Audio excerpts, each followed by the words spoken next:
ፈልገው ይመስልሃል ሰዎች የሚጨነቁት? አብዛኛው ሰው የሚያስጨንቀው ነገው ነው፣ ግን ነገ ላይ መጣ ይችላል። ለሰው ልጅ የተሰጠው ስለ ዛሬ ማመስገን ነው እንጂ ስለ ነገ መጨነቅን አይደለም። ምን ሆነሽ ነው? ዝም ብሎ ይጨንቀኛል። አሁን የሚያስጨንቅሽ ነገር አለ? የለም፣ እንደጨነቅ ሳስበው እራሱ ያስጨንቀኛል። ምን ነው ዝም አልክ? አንተ አትጨነቅም እንዴ? ወይ መተው ወይ ማድረግ እየቻልኩ ለምንድን ነው የምጨነቀው?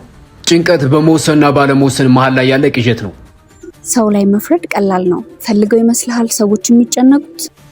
አብዛኛው ሰው የሚያስጨንቀው ነገው ነው፣ ግን ነገ ላይ መጣ ይችላል። ለሰው ልጅ የተሰጠው ስለ ዛሬ ማመስገን ነው እንጂ ስለ ነገ መጨነቅን አይደለም። ግን እየተጨነኩ እኮ ነው። እንዴት ነው ማመሰግነው? እሳት ላይ ተቀምጦ እሳትን መርሳት ይቻላል እንዴ? መጨነቅ አትፈልጊም አይደል? ያለ መጨነቅ እኮ ምርጫ አለሽ፣ ለዛውም ነፃ ነው። ቀላል አይደለም እኮ ያመሃል እንዴ?